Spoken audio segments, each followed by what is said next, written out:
Gloomhaven Digital was released July 17th, 2019 on Steam's Early Access program for $24.99. The game currently has 4 character classes: Scoundrel, Spellweaver, Brute, and the Cragheart. There's one game mode, Adventure. It's a sort of roguelike dungeon crawl with the ultimate objective being to defeat 3 bosses. And no real progression system, and a whole host of bugs. I put in about 15 hours and I wanted to give my opinion and impressions of the game so far. Now, as a quick disclaimer, I'm aware that this game is in early access. So for me, I understand that every bug, every lack of content issue I have, everything I bring up is completely subject to change. I'm one of the early adopters of this game. I understand there's going to be some kinks that need to be worked out moving forward. For you as the person watching the video, just recognize that if you watch this in a couple weeks or a month or 6 months, etc., the game has likely dramatically changed. There's going to be new classes that are getting added in, new content, there's new story modes, campaign and multiplayer is getting added eventually. So you do well to, check out the Steam page or go to Twitch and see kind of the most recent patch and what new content's in there if you're ultimately trying to make a purchasing decision. I can only provide feedback on Gloomhaven Digital as of its initial drop, with only the content, design decisions, UI that it launched with. So that's what I'm going to be focusing on. Now, with that out of the way, if you're not an existing fan of Gloomhaven, if you don't already understand the rules and mechanics of how to play, I don't recommend you purchase this game. If you're an existing fan, if you know how to play, if you love the board game, unfortunately, I also don't recommend you purchase this game. There's just not enough content here to keep you engaged and coming back for more. That feeling of, just one more run, isn't present in Gloomhaven Digital. The lack of progression, some clumsy UI choices, coupled with just how slow the animations are and the general gameplay, it leads to one of the harshest criticisms I can imagine to leverage at a piece of entertainment. Gloomhaven Digital is just boring. And there's a lot of amazing games for $25 or less. Now, let's break this down. The onboarding experience for new players, there's none. There's a compendium, which is essentially a text dump of page after page of just rules text with some pictures strewn in there, but a proper tutorial or onboarding sequence, no. Now, the general gameplay loop of Gloomhaven is pretty easy to wrap your head around. Every turn, you pick 2 cards. In the middle of each card, there's a number, and you'll pick one of those numbers to determine your initiative order for that round. There's some strategy in going as fast as possible, and there's some strategy in going as slow as possible. But essentially, pick 2 cards, pick which of those initiatives you want to go on that turn, and when it is your turn, you'll play the top of one card and the bottom of another card. Not necessarily in that order. Now, that style of gameplay is wholly unique to Gloomhaven and part of what makes it so enjoyable and fun to play. But it also means if you don't have a proper tutorial or an onboarding section for new players to get in, it's very confusing. We all remember our first scenario of Gloomhaven where you probably died over and over to those bandits in the very first room. And if you made it out of the first room, probably didn't have enough cards to actually make it into the second room. The game is very complex, trying to measure card value. Do I burn cards to take damage? Do I burn 1 card from my hand or 2 cards from my discard pile? Do I lose some of the cards that I have to do these greater effects? How do you play the Spellweaver properly? Like, a lot of these mechanics and intricacies, there's no basis for it. You have to learn it all from scratch. And it can be so easy to educate a new player. Right off the top of my head, hey, here's a small dungeon with 1 character and 1 enemy. Oh, look, it's your turn. On your turn, you'll pick 2 cards. Let's go ahead and pick these 2. Here's the initiative number. Let's use this one to determine our turn order. Hey, now it's our turn. Let's use the bottom of this card and we'll move. Let's use the top of this card and we'll attack the enemy. Oh, when you attack the enemy, you draw a modifier and that impacts the numerical value of the attack. Oh, looks like your attack also caused a status ailment, and kind of slowly walk through the general gameplay turn by turn with like a little sample tutorial or dungeon. Now, a tutorial is going to be added into the game. It's one of the options in the main menu, but currently it's not in there. Now, the progression system, or overall lack thereof. You move randomly across an overworld, with the ultimate goal being to head into these 3 set locations where the boss is, but essentially you move randomly around the overworld, completing various scenarios, and those scenarios consist of 1 to 3 random dungeons, with your characters gaining experience, gold, and items along the way. Level ups consist of your character gaining more health and the ability to pick an additional card to add into their deck. And that's all the progression that this game has. Once you defeat 4 bosses, you unlock the ability, again, it is a solo game, but once you defeat 4 bosses, you unlock the ability to play in a 3-person team. You can only play as two of those classes. And once you defeat 8 bosses, then you unlock the ability to play as a full 4-person party. But aside from that, that's it. Your modifier deck doesn't change. And that was a big component of upgrading your character and watching them grow stronger. Removing the negative cards from the modifier deck, adding in more positive cards, adding in the various elements, adding in status effects, disarming, poisoning people, turning invisible. The modifier deck represented that character getting stronger and more proficient in combat. And for certain classes, that modifier deck is integral to the way they play and perform. Now that doesn't change at all. You get the standard modifier deck with -2, +2, -1s, +1s, and 0s, and then a miss and a ×2, and it never changes. That never grows stronger, which really impacts your sense of progression and enjoyment in the combat. Your character really doesn't get stronger aside from you being able to play another card. Now, the item system. I was originally really excited conceptually about the idea of items having durability, leading to scenarios like the developer mentioned where, hey, here's a random set of equipment, do the best you can. You're not always going to have your perfect loadout that you just bring into scenario after scenario.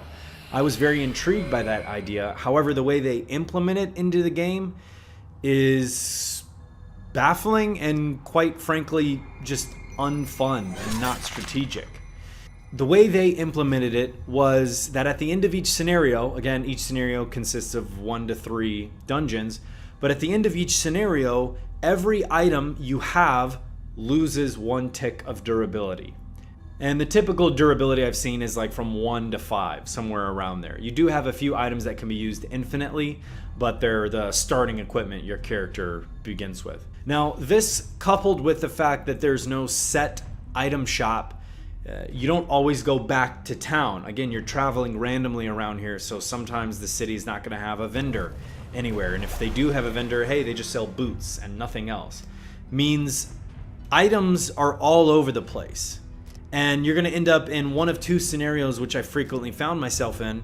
One, where you're overflowing with items that you can't equip. I have 5 pairs of boots, and each character obviously can only equip 1 pair of boots. So the rest just sit in my inventory getting worn out at the end of each scenario. The other one is that you just have no items at all as they continually tick down. Now, the reason I was so excited about it was because in my head, the way I had worked through this was that each item would have its own durability counter, and that durability counter would decrease every time you use the item, which would lead to you possibly being able to repair it or buy that item again with more charges, but it'd be more expensive.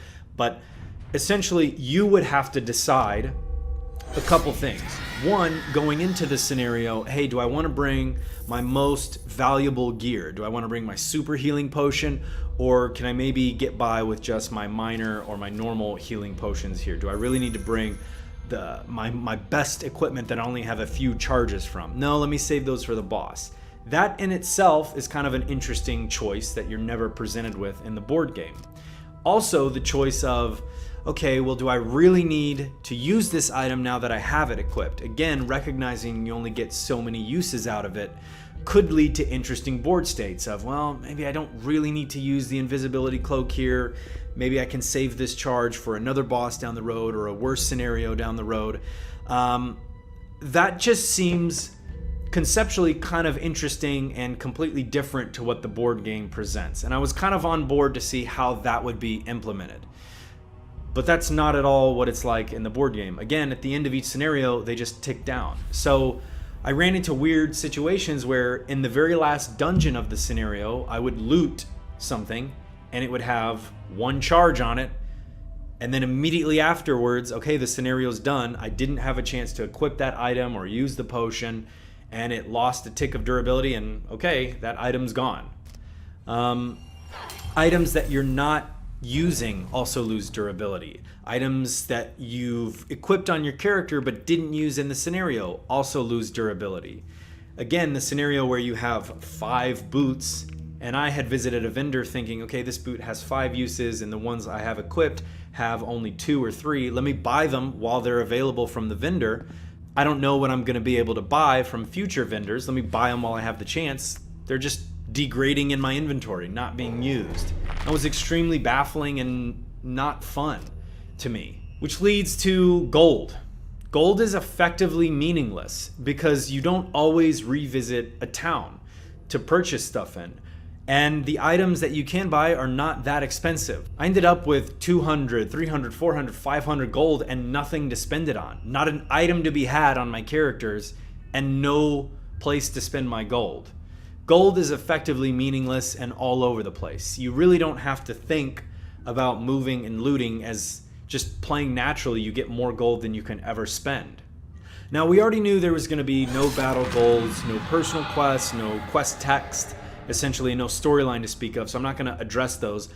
But currently, the inability to really build out item loadouts for your characters to determine what's good equipment and maybe stockpile it for a boss fight to really bring in this super strong set of items, the inability to do that, coupled with the fact that there's no changes to your modifier deck at all, leads to another issue I have regarding difficulty. In the board game, as your characters leveled up, they'd gain more HP, they'd get better cards, their modifier deck would get stronger. Literally, you'd be doing more damage with each attack. You'd be adding elements or different status effects to that. Your character would have their own inventory of items that they could bring, and you'd maybe swap things out depending on what you needed. But without those two components of it, your character's just getting more HP and a random card to add into the deck.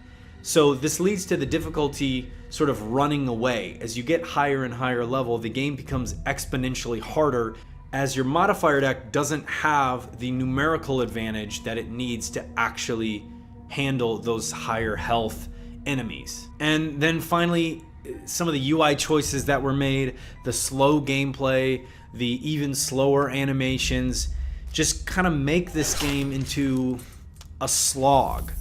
Now, if you ever played Magic Online, you'll probably quickly grasp what I'm trying to get at here. Gloomhaven is set up in a similar way in that there's a timing window that you can use items or different effects before and after and during each card. And the game is set up to allow that. However, Magic Online has, I think it's F11 or F12, where you can skip until you can play something or you can skip till the end of your turn. Gloomhaven doesn't have anything like that.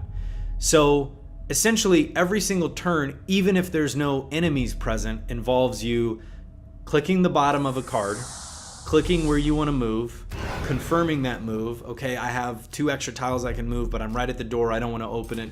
Skip my movement. Yes, I want to skip my movement. Click the top of the other card, but I need to click the attack portion, not the actual top, because that's the burn effect. So I click the attack portion of that, skip my attack. Yes, I want to confirm that. Then I end my turn.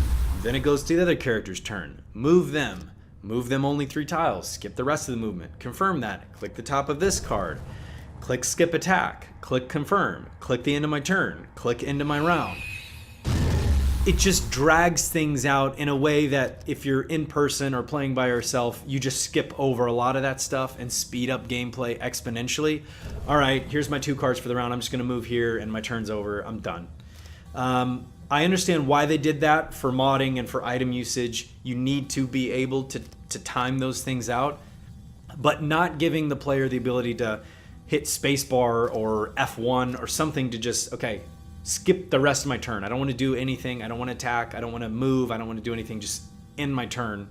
The inability to do that drags things out, coupled with how slow your characters move. I was playing with the Brute and he just ploddingly moves from tile to tile. That inability to skip that stuff led to that criticism of not feeling, all right, one more run, just one more run, just let me do one more, because it's such a hassle. It takes so long to do that. I didn't personally find that very enjoyable. Now, couple that with the issues and bugs that I had, ranging from some of the minor stuff to like monsters moving further than they should, or targeting the wrong person, or shooting outside of the range that they had, to some of the more egregious stuff like my characters switching classes, me not being able to load into scenarios, me losing all my progress, the game crashing repeatedly. I had to uninstall and reinstall it. Again, it's a work in progress. It's early access, but this is the issues that I ran into. Now, I wish I had more positive feelings to say about this game, especially considering the previous video that I had just put out. And while I do stand by my previous opinion in feeling that the barrage of criticism levied against the game and its smaller developer upon the initial announcement that Gloomhaven Digital is not going to have the campaign and multiplayer mode was unjustified, unfortunately, I can also say, until this game actually has those components, you probably should pass on it. Thank you so much for watching. I really do greatly appreciate your time. The next project I'm working on, I'm very excited about. It's been on my list for quite a while. It's chronologically going through the Deus Ex timeline. So I hope you guys are excited about that too. I've also set up another channel focusing just on the gameplay stuff that I have. I want to keep this channel mainly focused on video essays and long form kind of reviews and criticisms of stuff. So some of the stream highlights and just gameplay stuff, I'm going to move into a separate channel, and I'll leave links down below for that. Again, thank you. I appreciate it. I'll catch you next time. Bye.